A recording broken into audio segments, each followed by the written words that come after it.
the peaks and valleys of card quality in 2024 have been a bit dramatic. We've had some incredible cards. We've had some absolutely trash cards. And I have a feeling some people are going to give UFC Vegas 92 some flack, but I don't think it's deserved. This is a solid fight night card. My name is Angelo. This is We Want Picks, and I'm going to break down the entire UFC Vegas 92 fight card, giving you my picks, predictions, and bets. But before I do, let's talk very quickly about UFC St. Louis. We had a very Derek Lewis main event. We had the most hyped heavyweight prospect in a very long time lose his first fight.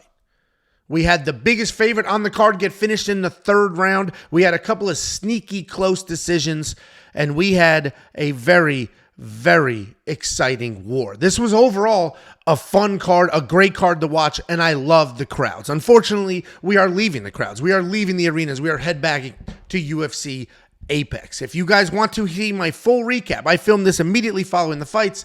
It was like 11 o'clock my time. Go watch this video. It is up on the channel right now. Before we move on to the rest of this breakdown, let's celebrate some premium members. I got this letter last night. Listen, I lost $27. I lost $27 at UFC St. Louis, and I was down on myself. Not because of the $27. Like, that's not nothing, but it's not something. My issue was I went out there, I put my flag in the ground. I said, I think these people win. I'm confident enough to spend some money on it. And I was wrong in a few of those cases. I was right in a few, I was wrong in a few, and I lost $27. So I was beating myself up pretty good. And then I got this email right here on the left. Right before I started filming that recap video, I got this email. This was from Josh. Josh said, 2 weeks in a row, I have won the $3 DraftKings tournament. $1,200 last week, $2,300 this week, all with your help. If you need screenshots, please tell me where to send them. Obviously, I said, yeah, let me get some screenshots. And here they are, $2,361 last night. These are $3 entries, $1,266 2 weeks ago. Josh, congratulations to you. This is what DraftKings Fantasy is all about. Build the best possible lineup, compete with the rest of the world, and be better. Congratulations to you. And if the rest of you want to join Josh and become a premium member and unlock all the tools, all the insight, and all the information that he has access to, go to WeWantPicks.com, click Become a Member at the top. It's only $10 for an entire month. If you're not a premium member and you sign up now, UFC 302 will be rolled into that. We're talking $10. We're not talking $50, $100, $10 for an entire month, every single event that month. And not only are you going to get the picks and the bets, Jacob did well last night. Jacob's bets hit. Jacob's underdog lock of the week hit.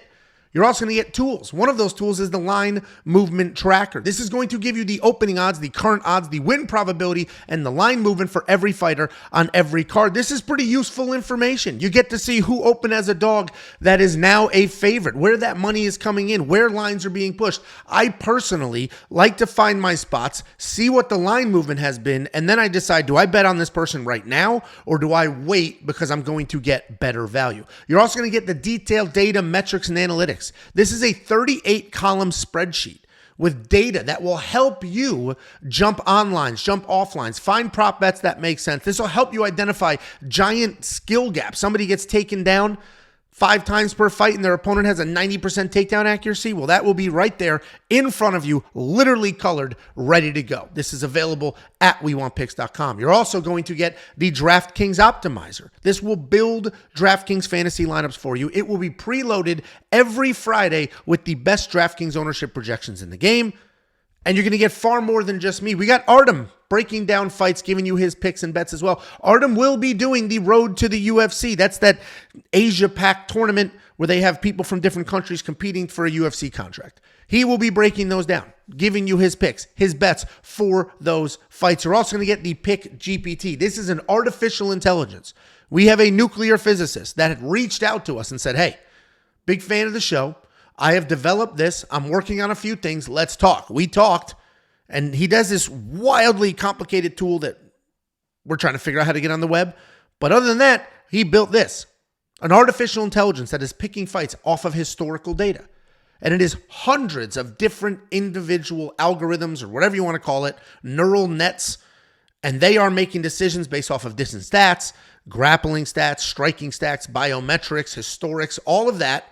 And then those outputs are thrown into another one, and then they're picking as well. It's wildly complicated. I don't fully understand it, but it is picking fights at an incredible accuracy. Every single thing I just mentioned and all the things I did not mention are in one single $10 a month package, not an event. Nobody's getting greedy. We understand the volatility in this sport, and we give you not only what we're doing with our money, but tools to help you make your own decisions. WeWantPicks.com.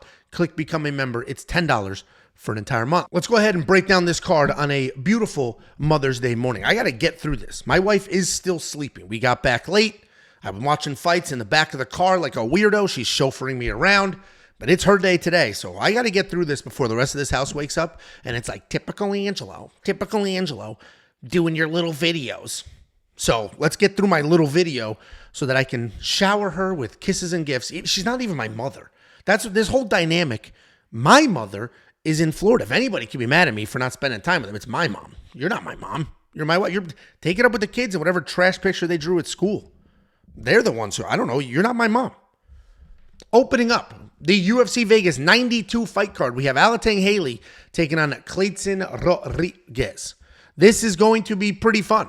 Both of these guys just move forward. They're both pretty tough, and they both have high output. We got Alatengheili. This guy can be technical. He can be busy, but he's not going to do both. He's not going to be a technical striker or a busy grappler at the same time. It is one or the other. He has 4 fights where he decided to wrestle. He's got a combined 11 takedowns in those 4 fights. He was outstruck in pretty much every single one of them. And the point there is that he has almost no fights where he had success both grappling and striking. He can only do one of those things. He can outstrike people. He can outgrap people individually, though. He is tough as nails. He can struggle with brawlers. And he's coming off that decision loss to Chris Gutierrez, where he worked in 2 takedowns, but was outstruck 110-38. He's taking on Kleydson Rodrigues. This is a forward pressure guy. I just said Alatengheili struggles with forward pressure. He struggles with brawlers, if you will. Well, Kleydson Rodrigues is a little more technical than a brawler, but he's going to give you all the forward pressure you have ever wanted. He's a ton of fun to watch. He has very versatile striking where he mixes in kicks really well. He has power in his hands, but he throws everything from his hips, so they are a bit telegraphed. His takedown defense can definitely use a little bit of work, but his takedown offense is solid. He has nice trips from the clinch. He has that Greco-Roman type style where he's not shooting doubles, but he's working, and then he'll get you to the ground that way. When he's on top, he does a great job of establishing his positions and then striking from there. He's coming off that finish loss to Farid Basharat, where he was outclassed but have plenty of pressure and was always doing something. Alatengheili is the exact type of guy that's going to come in here, sneak in an upset. He's the exact type of guy that's durable enough, decent enough everywhere. That's like people are like, yeah, Kleydson, and then Alateng's going to pull it off. Especially over somebody like Kleydson. Kleidson's got a ton of forward pressure. He's always doing something, but he does make mistakes. He'll get overly exposed. He'll overcommit to something, and then he'll get taken down. I'm still leaning Kleydson here because I do like the pressure, and Alateng doesn't love pressure, but let's hope that Kleydson doesn't just get taken down and ridden out. I mentioned Alateng can do one thing. He could either strike or grapple. He cannot do both. So let's hope he decides to strike because I think Kleydson will have a good night. If Alateng's like, I'm a Magomedov, then we got some problems here. But Kleydson Rodrigues is going to be the pick. Then we have Vanessa Demopoulos taking on Emily Ducote. If you guys watched our UFC 300 $1,000, and I'm saying it with the dramatic effect because it was the biggest scam in the history of scams, the $1,000 memorabilia box from the UFC, I got Emily Ducote's walkout shirt. And, great. It's a fight-worn piece of clothing. And Emily Ducote is a decent fighter. I'm going to walk you through it right now. But I spent $1,000. $1,000. That's 10 units. A unit for me is 100. That's 10 units on a memorabilia box. And the highlight in that box was a worn walkout shirt. I don't care whose it was. A worn walkout shirt.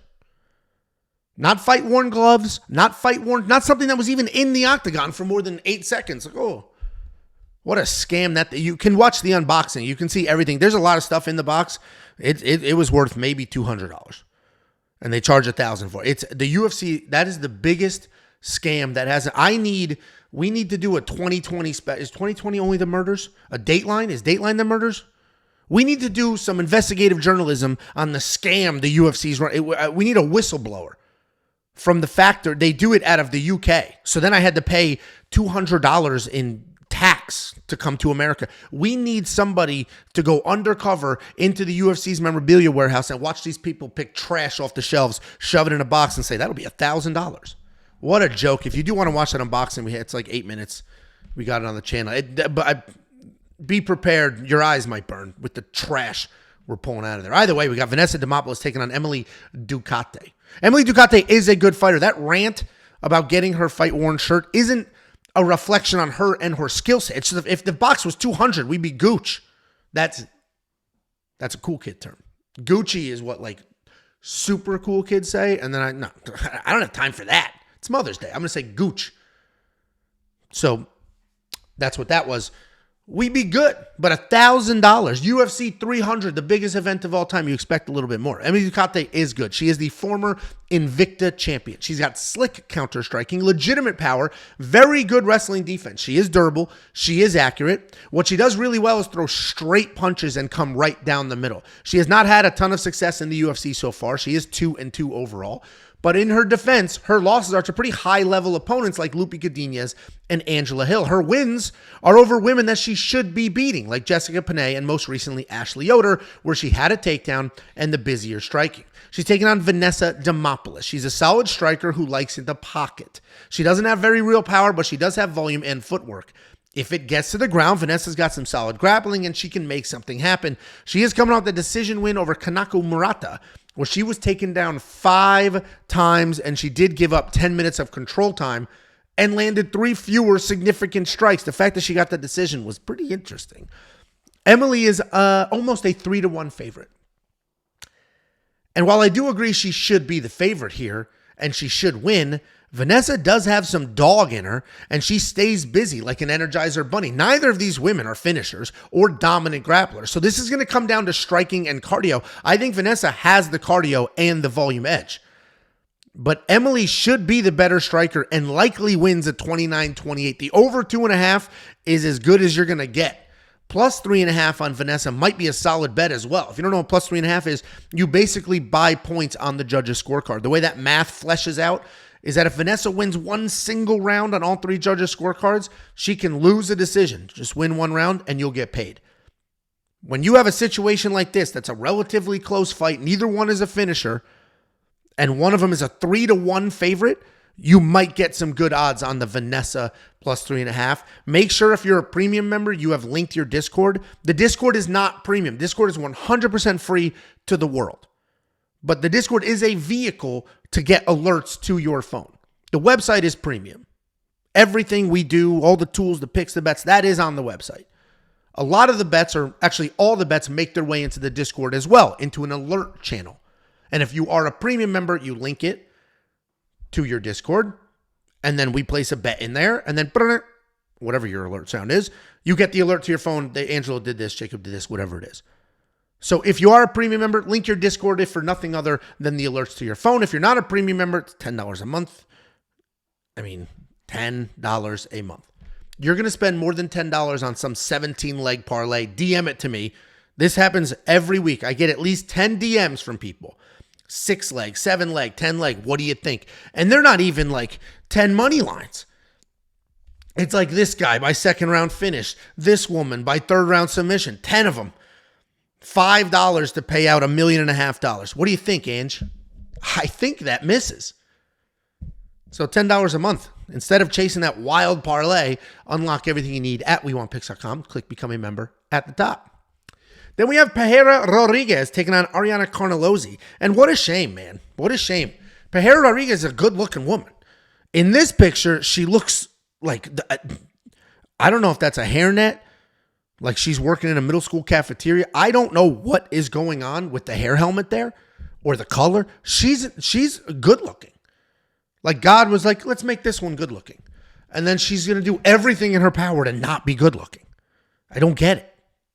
I was blessed with good. God was like, let's make Ben Affleck, and then let's make 90% Ben Affleck. And then that's me. I'm right there, right? Like right there.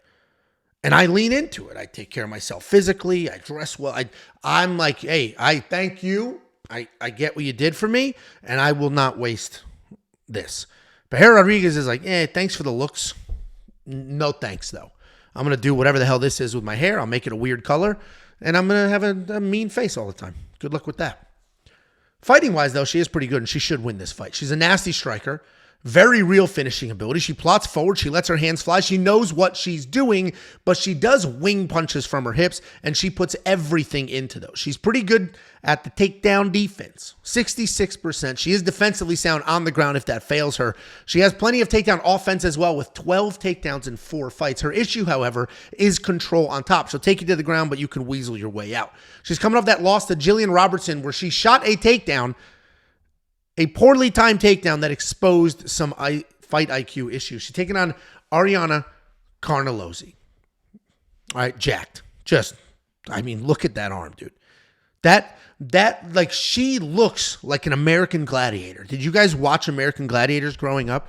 Tell me she doesn't look like, I think it was Storm, the giant blonde. Like, she looks like an American Gladiator. Like, you would have a soft dodgeball try to run past her, and she would just like, boom, boom, and slam your ass to the ground. She is good for her. You don't get like that doing nothing. She's very aggressive, very strong, willing to be in a firefight. She's got pretty good takedown defense and a very nice ground and pound game as well. I say if she ends up on top, she can do well. And it's a big if because takedowns are not spectacular. She's not really a wrestler, but she's strong enough and gritty enough to drag you to the ground, pull you to the ground, slam you to the ground as you're trying to run past her to slam a ball in a trash can. She is coming off that decision loss to Lupe Godinez and a 2-year layoff. I don't know why there was a 2-year layoff. I did the Google. I was on the web doing the Google, and I couldn't find out why. And you look at her body, and you're just going to be like, USADA. That was a USADA issue. But it wasn't. And in fact, she was one of the most tested fighters on the roster, period. And good for USADA. They basically are looking at pictures and like, test this one. And they tested the absolute shit out of her, and she passed all those tests. So I don't know why she was out for 2 years. If you don't, leave it in the comments. That would be very helpful. Without question, Pinheiro Rodrigues is the better fighter if we're talking about skills. Without question. She's got better striker, better grappling. The fight IQ is a little questionable. If that was there, then I would get this line at minus 180. Ariane is essentially just all brawn. But as we know, that can be enough to win fights, especially in this division. Somebody that much stronger than their opponent in this division can have a lot of success. I do think the layoff, the inactivity, and Pinheiro's ability to just bomb away and then work in a takedown are going to be the difference here. I'm going to lean into the layoff. I think Pinheiro Rodrigues wins this fight because Ariane Carnelossi has been out for a while. Because Ariane Carnelossi, I'm on a struggle bus with that name. Because Carnelossi is just going to come forward and be strong. And I have to imagine Pinheiro's preparing for that. I have to imagine that they're spending time against the cage defending takedowns. And if they are, then she should be totally fine. So Pinheiro Rodrigues is going to be the pick. Maybe we get a reasonable line on the over. Maybe we get over 2.5 at like minus 150 instead of minus 450. And if we do, I think we're good there because Carnelossi's got a bunch of finishes, and hopefully that tricks the odds makers into giving us a decent line. Because I don't think there's going to be a finish in this fight. I think this probably looks identical to the Tabitha Ricci Tisha Torres fight. Identical. Except Ariane might be the Tabitha there. She might be the one just holding against the cage and waiting, and then this goes the distance. So either way, let's wait for that round line. I am going to pick Pinheiro here, and a lot of that has to do with the long layoff. Then we have Tamires Vidal taking on Melissa Gatto. This is an interesting fight because Tamires Vidal just lost. And she was a good-sized favorite in that fight, and she lost. Melissa Gatto was supposed to fight recently, and her fight was canceled. So they just slapped them together. And we have some very interesting odds here as well. Tamires Vidal is a former soccer player. She's a BJJ brown belt. She immediately starts working forward and looking for takedowns. She throws just typical big overhands that you use to close the distance. She'll pressure you against the cage. She looks for control, and she gets you to the ground. Once it is on the ground, she is chasing submissions. She's dangerous on top and off of her back and is always looking for something. Her striking is almost non-existent, but she is tough enough to eat shots while looking for the takedown. She's coming off the surprising loss to Montserrat Rendon, where she was taken down 3 times and got none of her own. She's taking on Melissa Gatto. Melissa Gatto is a very good grappler with very good BJJ. Her GJJ is actually very good off of her back.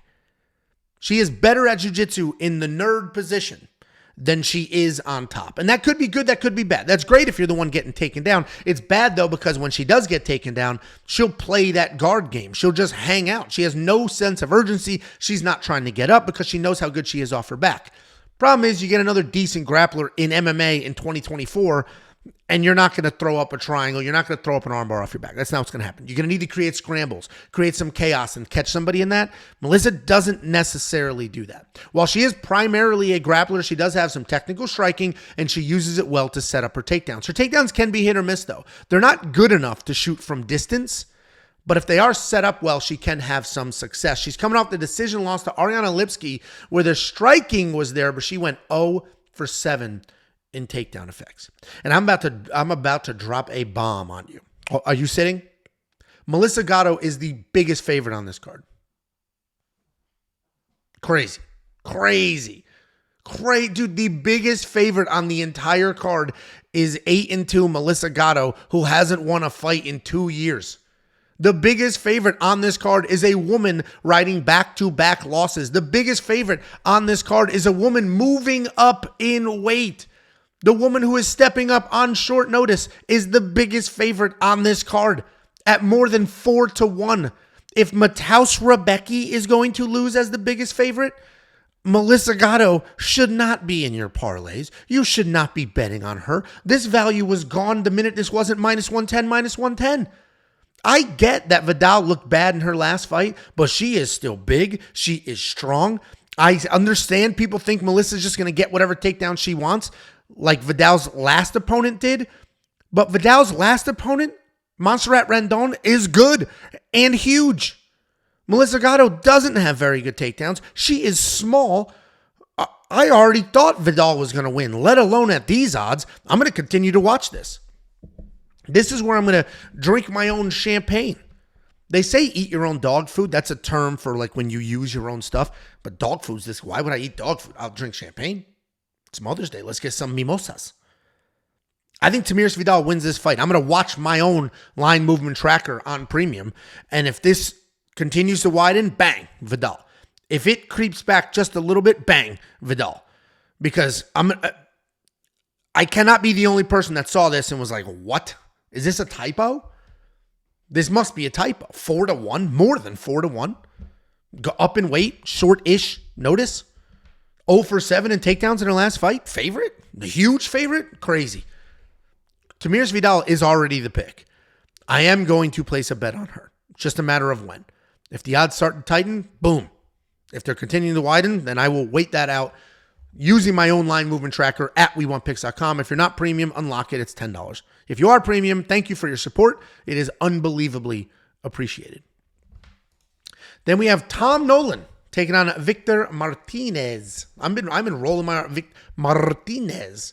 The R roll. How I can fumble on normal words like I have a swollen tongue and then roll my R like Ricky Martin is crazy to me. I don't know it either. I don't know either why. It is what it is. God giveth and God taketh. He said, here you go, you look like Ben Affleck. Here you go, you're going to fumble over your words every now and then for no reason whatsoever. We got Tom Nolan. Long, lean striker. His frame is almost, I said this last time too, like a Corey Sandhagen. He's got a little bit of the lurch in the back. He's got that same Corey Sandhagen stance. Looks very similar to him inside of the octagon, but his striking is a little more traditional. Corey's got the big movements, a little unorthodox stuff. Tom Nolan's a little more dialed in. You can expect some more technical, if you will, striking out of him. He is accurate. He is technical. He has no problem getting into a brawl, though. And outside of his last fight, he does have a solid chin. And while you break down tape, you're going to see that he has eaten a whole bunch of big, giant overhands just to keep coming forward like it didn't matter. He's got lots of pressure, lots of volume, lots of power, but not much takedown defense. He is coming off of that big upset loss to Nicolas Mata, where Nicolas reminded everybody he's got a little life left in his career. He's taking on Victor Martinez. This guy's a fast, powerful striker who brings that Mexican fighting spirit. His kicks are not great, but his boxing is very sharp. The issue is that because his kicks are loose, he sends one at a time. They're not hidden behind any punches. They get caught and he gets taken down. His BJJ defense is solid. His scramble and get-up skills are decent as well. He is absolutely a striker, but he will work in the occasional takedown like he did on the Contender Series. He's coming off that knockout loss to the world-renowned, highly decorated striker, Jordan Leavitt. Getting knocked out by Jordan Leavitt is very understandable. You've seen it. You're in the forums. You're on the interweb. You have seen it. You have seen people say Jordan Leavitt is basically the Alex Pereira of the lightweight division. And if you're not picking up on sarcasm here, then you should not be watching this video. I cannot help you if you didn't get that that was a joke. You should definitely not be betting on fights with money. That should not be happening. Victor is a striker. He is a gritty guy, but Tom Nolan should be much, much better here. The length will be an issue. The technical skills will likely be an issue. It'll have Victor stepping off, trying to avoid the pressure. Tom is going to be the pick here, but be careful with your parlays. Tom Nolan is still winless and unproven in the UFC. I think we've been learning quite a few lessons recently. I'm not throwing UFC debuts in parlays. I'm not overly exposing to any one fighter. If you guys have been following along for a while, I have not double dipped on a single fighter, I believe, this year. And I'm up money this year. And this has been a very dicey year. And we're like avoiding landmines like World War II. And a lot of that has to do with just being level-headed about it. Robelis to Spain, I had a $25 round one knockout bet on him. That was it. That was my exposure. Nothing more. And I saw people out there had Robelis in multiple parlays. Crazy, crazy. Same with Rebecki. I thought Rebecki was going to win. I had him in one single parlay. This sport is too volatile. There are too many ways to lose in this sport to be overly exposed to any one fighter. You should never have a fighter in more than one lineup. We have seen more massive favorites this year lose than any other year. Remember last year? I am going to go another year. Remember last year, Valentina Shevchenko over Alexa Grasso? She was like in 7-1, 8-1 favorite in that fight. And people had her in 10 different parlays, just anchored her in multiple parlays, and then she lost.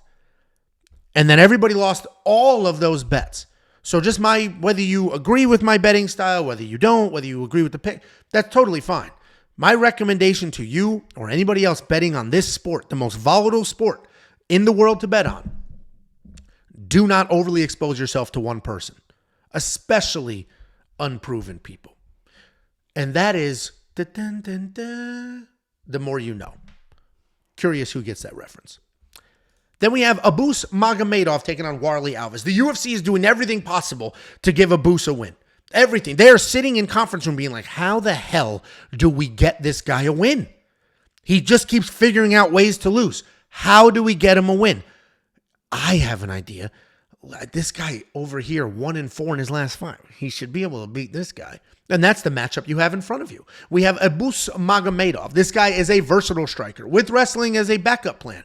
He's got very sneaky power because it never looks like he's throwing big shots, but he can put people down and he can connect. He's a long striker who does a great job using his length to counter, to keep people at the end of his strikes. He will throw everything from tight hooks to head kicks, and even though he is hittable, he recognizes it, and he recognizes if he's on the wrong end of some exchanges and will shoot some shots. He'll shoot double legs, and he will try to get it to the ground. He is on the struggle bus, back-to-back losses with only one win in the UFC. He's taking on Warlley Alves. This guy is a BJJ black belt who throws wild to set up takedowns and then uses his BJJ. Takedowns are not the best, but his jiu-jitsu is very aggressive. He has jumped guillotine more than you would like somebody to see, and there's been some success in that, not a ton. Even though he isn't technical on his feet, he is dangerous. He is always hunting for a knockout. He absolutely bombs away looking for a finish. He's coming off that knockout loss to Ikram Aliskirov, where he had forward pressure but took some huge shots. And Ikram is very, very good. I think it's safe to say Abus is not the guy that people thought he was. When Sean Strickland smoked him, it took a whole bunch of hype out of there. It was like, all right. But you know what? Sean then went on to become the middleweight champion in the world. Maybe Sean's just that good, and Abus is still very... And then Abus went out and lost to Kyle Barallo. And Kyle Barallo is on a nice little win streak here. Sure, fine. But Abus was supposed to be that guy. He was supposed to be that guy. He was supposed to be like a middleweight Ankalaev. Very good striker who can wrestle as well. But he has fought 2 ranked guys and convincingly lost both of those fights. Thankfully for him, Warlley has flashes of danger, but he's not as skilled of a striker as Sean Strickland. He's not as good of a grappler as Kyle Barallo. Abus should win this fight by avoiding just the big looping power and being the better striker. As much as it pains me to say this, I do think Abus is actually worth his minus 240 price tag and is probably decent value at this point. But we just watched Diego Ferreira just be basically Warlley Alves, power in his hands, insanely tough, good jiu-jitsu, and look what that dude just did. But I do think Warlley's best days are probably behind him. And you know what should be behind you? I don't know how I was going to segue that. How am I going to... Just go to WeWantPicks.com/bets. Use the link, sign up, make a deposit. We send you $50. It's affiliate marketing. You're going to click the link. You're going to make a new account. You'll deposit a couple of bucks. Then they're going to pay me, and I'm going to slice off some of that money and give it right back to you. If I'm making money, you should make some money too. WeWantPicks.com/bets. Sign up, make a deposit. Hopefully, I think of a better transition there. You know what you should put behind you? Your debt, because I'm going to give you 50. We'll figure something out. And if you want to send something, here is the address. If you watch the vlogs, if you check out the last vlog, this company, Twill Outdoors, sent a beautiful hammock. And I spent the time, read the letter, set up the hammock, put my fat ass in it, and swung left and right. And if you are also a small business, or if you're just somebody who enjoys the show and you want to send something, here is the address to do so. We open all of the mail. We read the letters, eat the hot sauce that destroys my guts for a week. We set up the hammock. We do all the things on the vlogs. Every single pay-per-view, we film a vlog and we do it in there. WeWantPicks.com, P.O. Box 406 in Prosper, Texas 75078. And opening up the main card for UFC Vegas 92, we have Themba Gorimbo taking on Ramiz Brahimaj. Ramiz Brahimaj coming back after multiple years away. And he's taking on Themba Gorimbo. Themba Gorimbo is a distant striker. He manages range well. He picks his shots. He is long for this weight class, and he uses that length to keep you at bay. He's typically a counter striker, but he can charge forward when he sees his openings. His solid takedown defense is where he's just going to widen his base, hang out there. You're going to struggle to take him down. You're going to carry his weight. Then he'll pick you apart, and he will play that game. He is typically a decision guy. He does have good offensive takedowns with 5 in his last 3 UFC fights, and he did just one punch knockout Pete Rodrigues. All of a sudden, we have seen the power from Themba Gorimbo. I don't know if that's as much Themba's got power or Pete Rodrigues is not UFC caliber, but either way, that was a perfect storm for Themba to get that big-time win. He's taking on Ramiz Brahimaj. This guy is a fantastic grappler. He doesn't use it as much as he should, though. He's been away for 2 years. You may remember him as the gentleman who basically lost his ear. His ear basically fell off. This is not an exaggeration. His ear basically fell off in his fight against Max Griffin. You can Google that if you're not squeamish. And even though he is an accomplished grappler, he does tend to grapple off of his back instead of coming forward, shooting takedowns and grappling that way.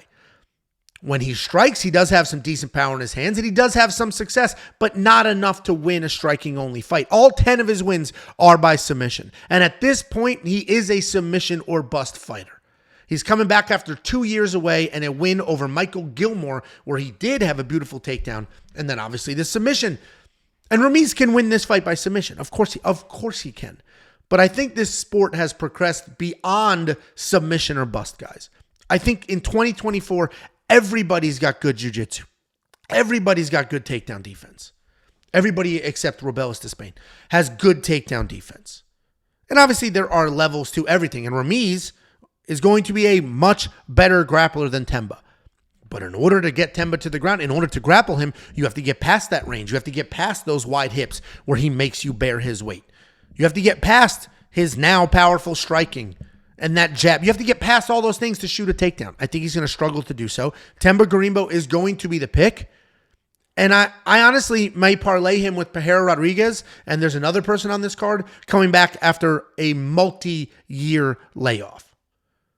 Themba Gorimbo should absolutely win this fight. After The Rock bought him an apartment and all of those things, and his feel-good story went viral, I think the UFC is like, you know what? This is a good dude who does put on a show, who does have skills. Let's push him a little bit. And I think that's what this matchup is.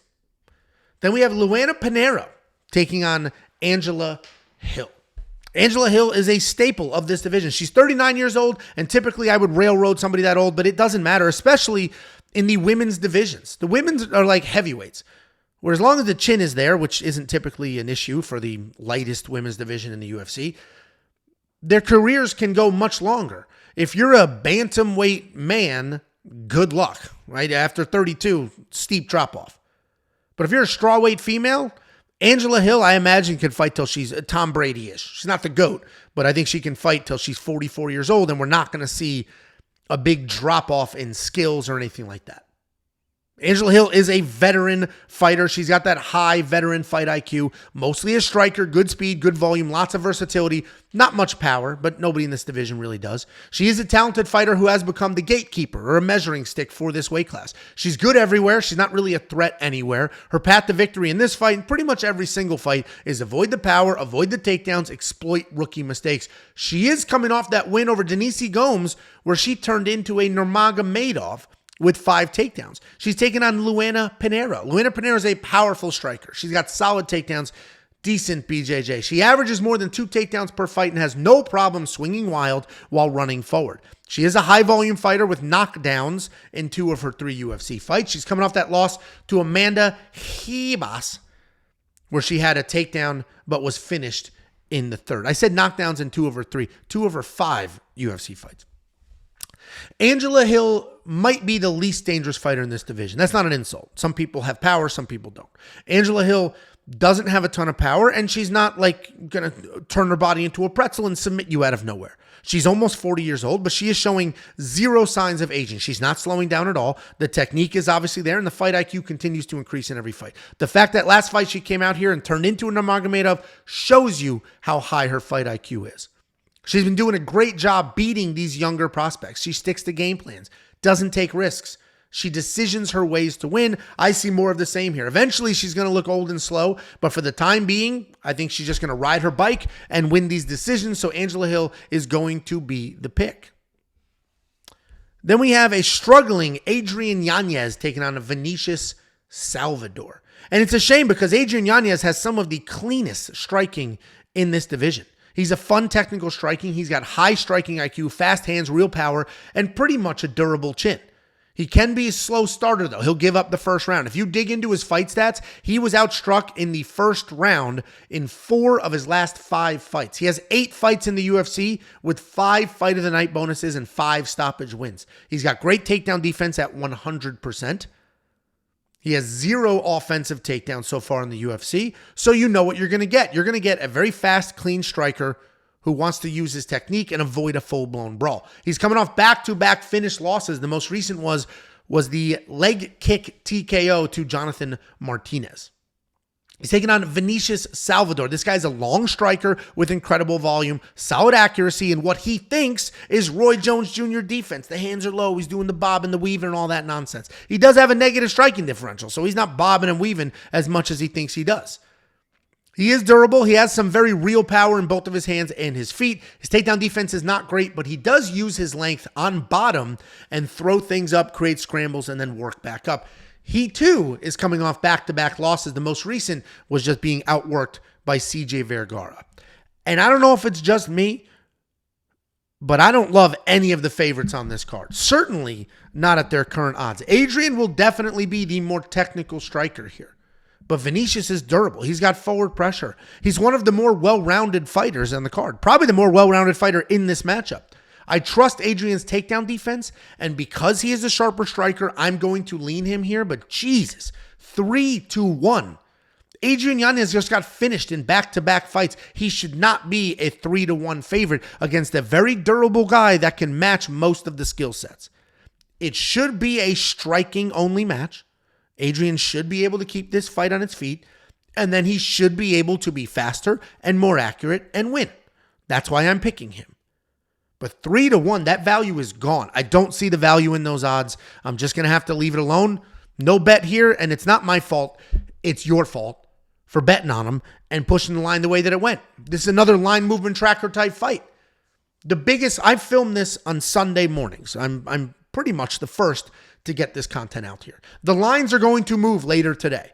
When the rest of the world starts to look at it, sit down, play some bets here, play some bets there. They'll move again. Tuesdays, for whatever reason, are a big move day. And then as you go throughout the week, closer to fights, they don't move as much, but fights will slowly creep in one direction or another. This is another one. I'm going to watch the line movement tracker, keep an eye on the odds. And if Adrian Yanez tightens up a bit, we get to minus 150 somehow. We've seen movement like that before. We get there somehow, then maybe it's worth a look.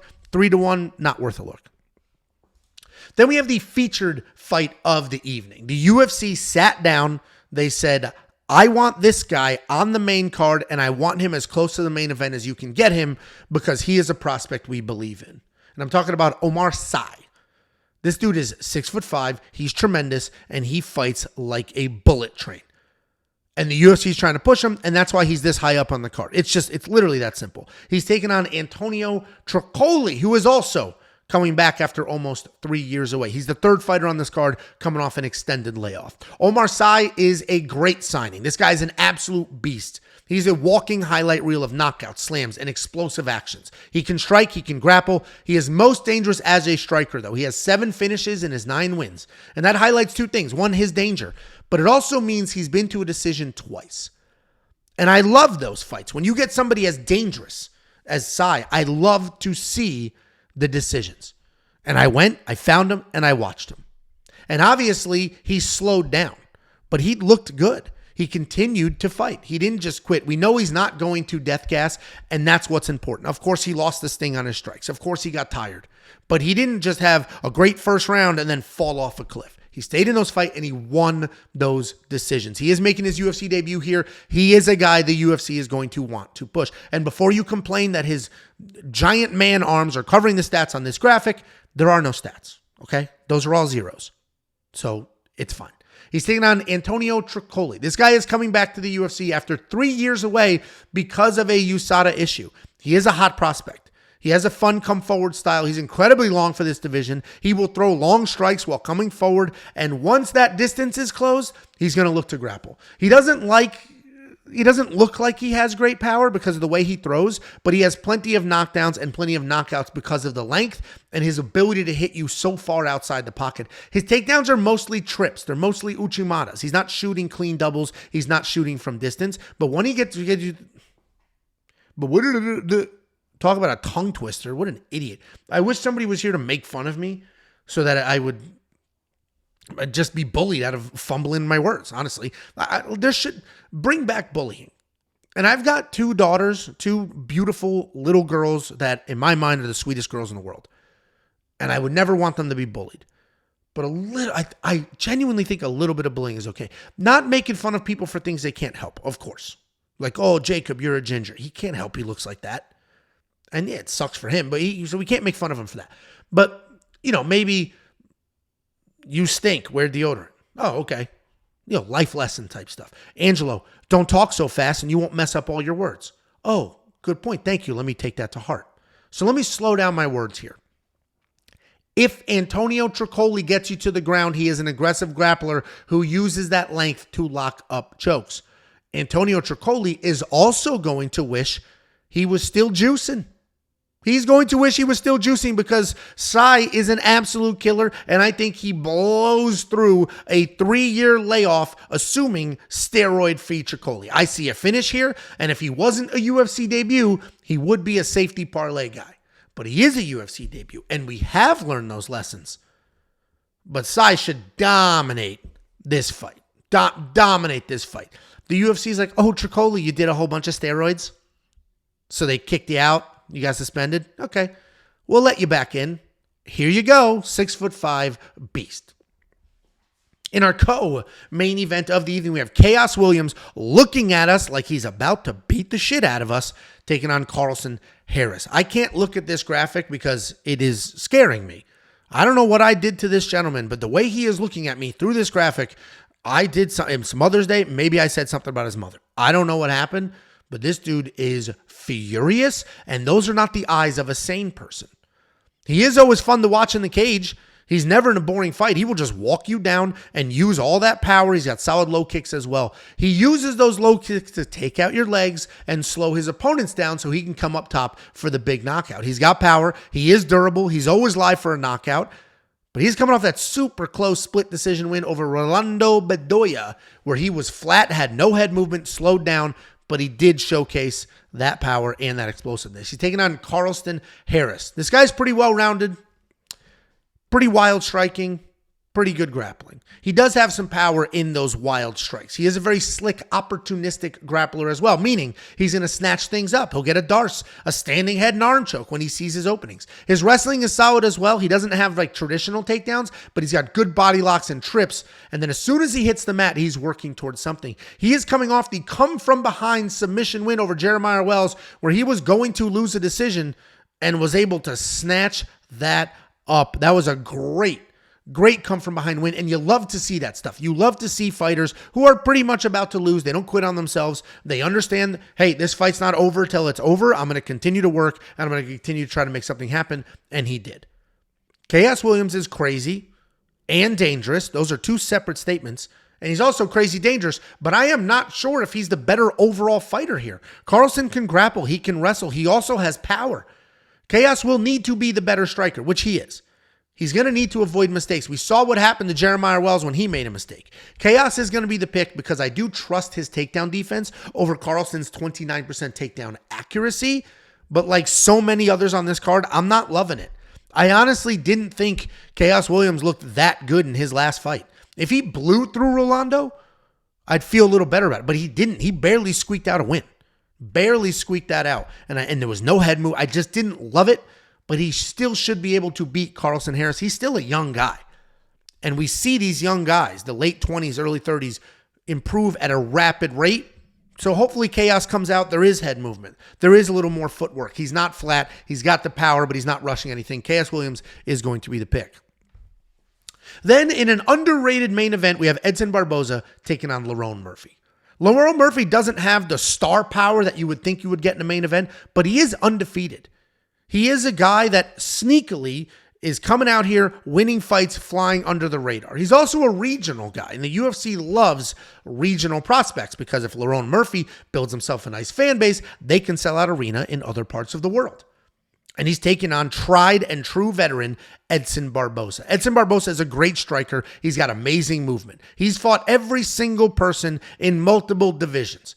He's unbelievably fast. He's insanely technical. Barboza doesn't really initiate many takedowns, but he is very good on the ground, and he's got sneaky submissions. The comparison that I have made time and time again in these videos is that Edson Barboza is basically Charles Oliveira, just not quite as good or quite as accomplished. But he's got that same Charles Oliveira, dangerous striking, dangerous grappling, good everywhere. He's got that same vibe, that same energy, that same skill set.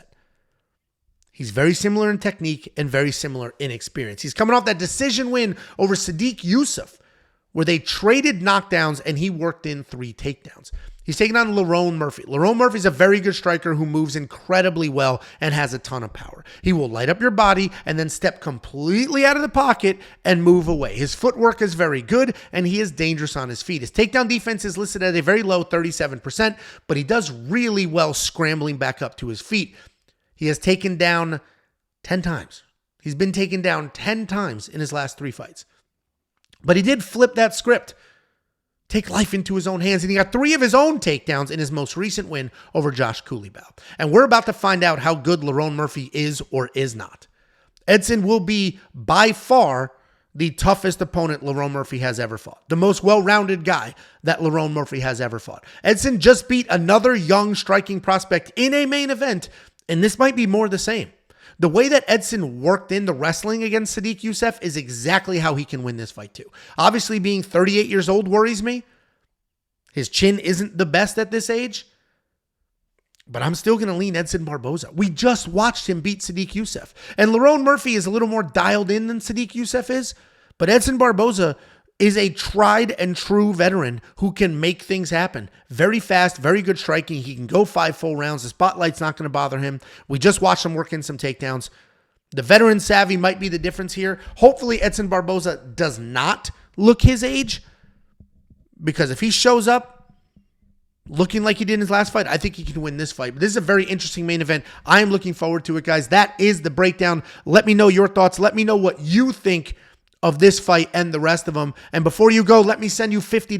WeWantPicks.com/bets. Sign up using our links, make a deposit. We send you $50 as a thank you. You can then use that money to become a premium member. Premium membership is only $10 for an entire month. A full month of tools, insight, bets, and everything you need for every event that month. You're also going to get far more than just me.